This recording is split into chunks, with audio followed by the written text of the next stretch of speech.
Assalamualaikum warahmatullahi wabarakatuh. Ketemu lagi dengan saya ya. Kali ini di part keempat atau penerbangan keempat, jiwa-jiwa terpilih Satrio Piningit, Imam Mahdi dan Ratu Adil.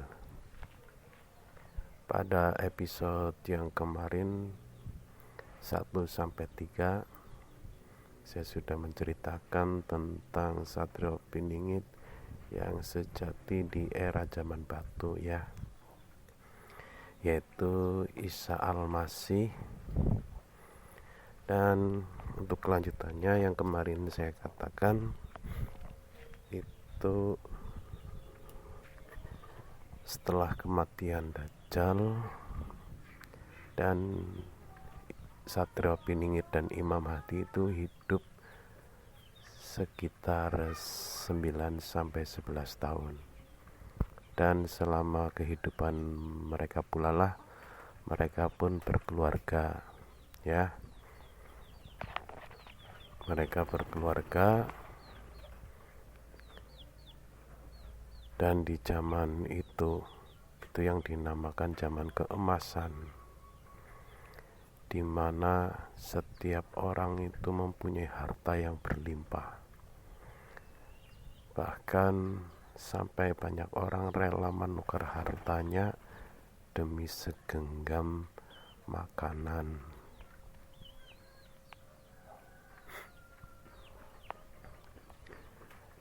Dan setelah kematian Satrio Piningit atau Isa Al-Masih, selang beberapa tahun kemudian itu baru yang dinamakan kematiannya Imam Mahdi.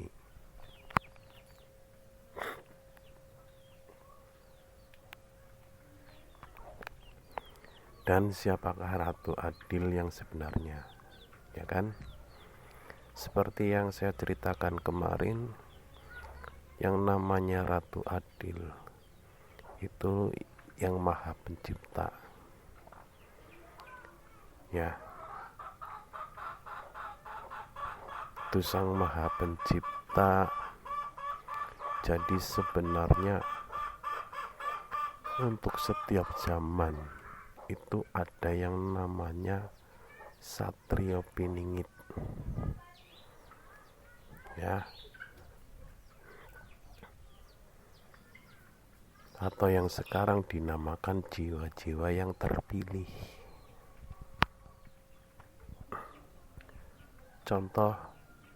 Contoh gampangnya begini aja. Jadi untuk seorang Satrio Piningit atau Sri Kandi Piningit,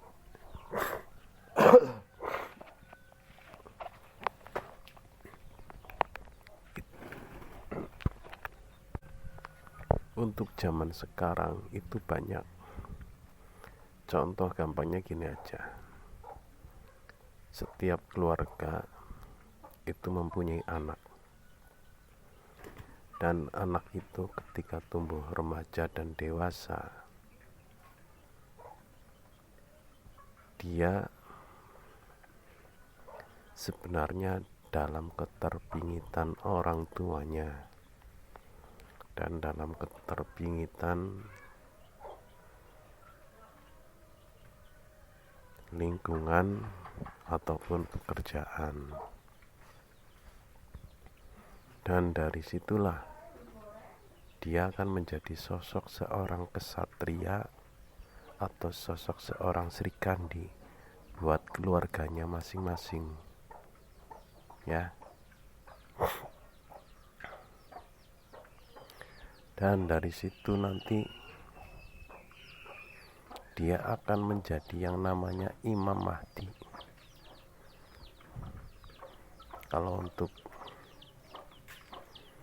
Kalau untuk laki-laki itu dia akan menjadi Imam Mahdi.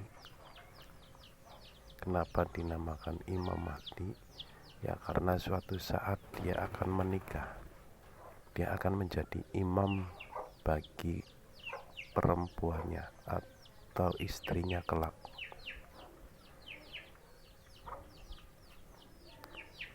Dan kalau untuk wanita, atau untuk serikandi piningitnya, dia akan menjadi makmum, ya.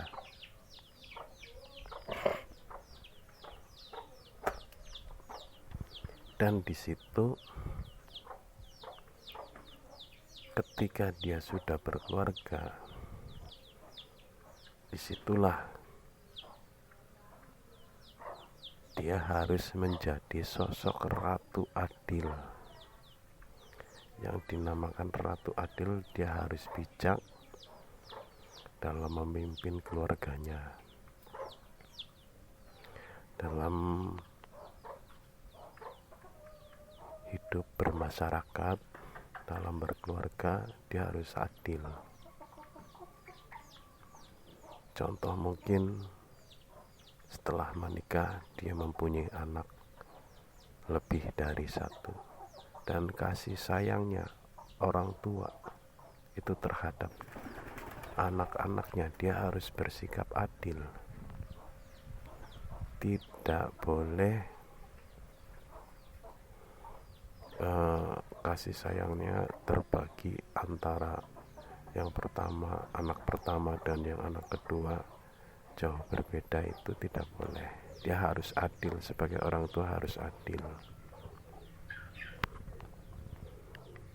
Itu kalau untuk satria piningit zaman sekarang itu dalam lingkup keluarga, ya. Itu contoh salah satunya seperti itu.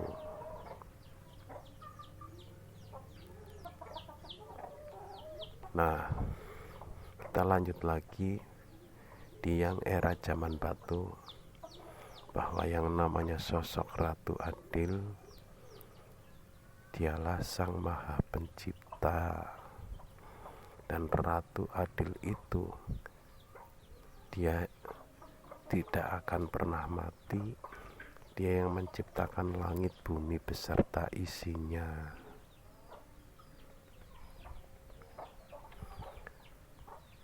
Ratu adil itu dia ada selalu, dia menciptakan sesuai pasangannya masing-masing, karena dia sosok ratu adil. Ketika dia menciptakan siang, pasti ada malam. Ketika dia menciptakan Hawa, Adam, pasti ada Hawa.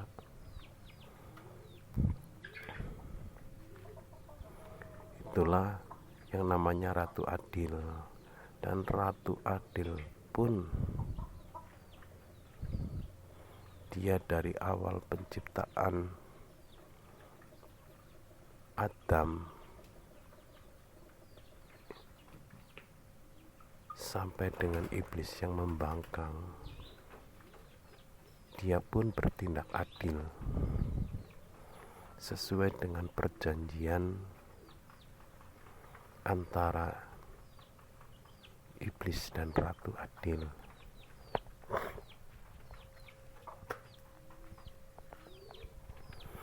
Ini yang dinamakan perjanjian lama lah, ya.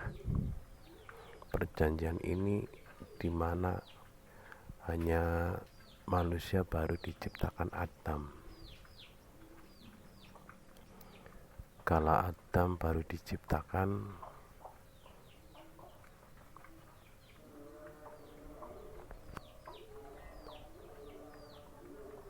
itu iblis dulu dia itu sosok malaikat dari unsur api, ya, bukan dari unsur cahaya.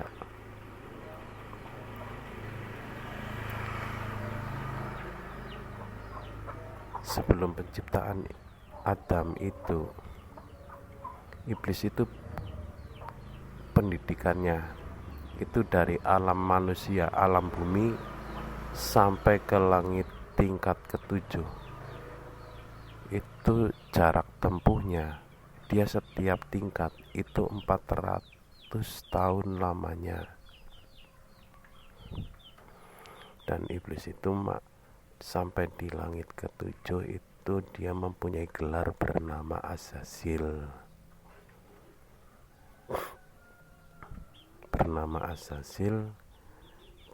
Lalu dia ditunjuk oleh Ratu Adil untuk mengambil tanah di bumi, untuk membawa sampel tanah dari 7 unsur tanah, ya,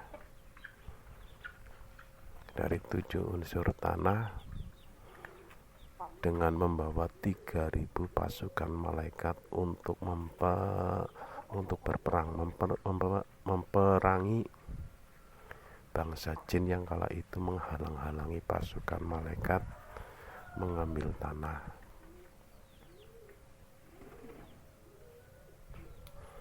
Setelah tanah diambil lalu dibawa,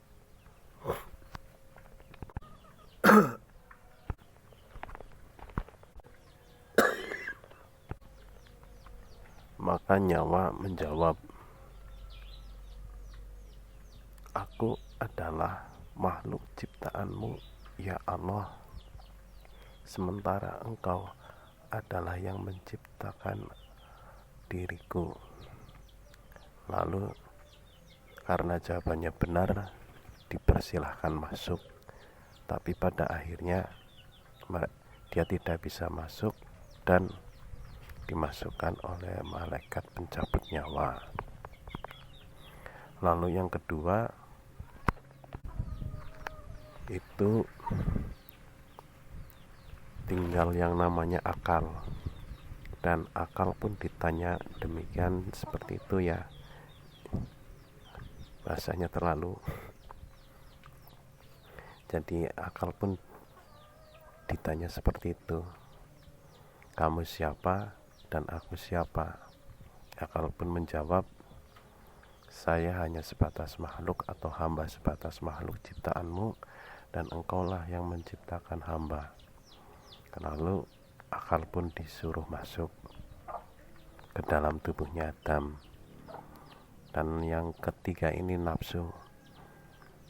Nafsu pun ditanya, "Hei nafsu, kamu siapa? Aku siapa?" Jawaban nafsu, "Aku adalah aku, engkau adalah engkau." Akhirnya Ratu Adil itu mengutus malaikat untuk menarik nafsu, diturunkan ke dalam neraka. Di dalam neraka dia tidak diberi makan, dia dihukum 1 hari 1 malam di dalam neraka. Setelah 1 hari kemudian dia ditanyakan lagi, jawabannya masih sama, "Aku ya aku, kamu ya kamu." Akhirnya dia pun diturunkan lagi ke dalam neraka dan dihukum 1 hari 1 malam di dalam neraka. Dan di hari yang ketiga baru dia ditanyakan lagi, "Hei nafsu, kamu siapa? Aku siapa?" "Aku adalah hamba ciptaanmu, dan engkau adalah yang menciptakan hamba." Karena jawabannya benar, baru dia dipersilakan nafsu untuk masuk ke dalam tubuh Adam. Nah, karena ini hampir 15 menit, jadi sampai di sini dulu. Kita sambung lagi besok ya. Assalamualaikum warahmatullahi wabarakatuh.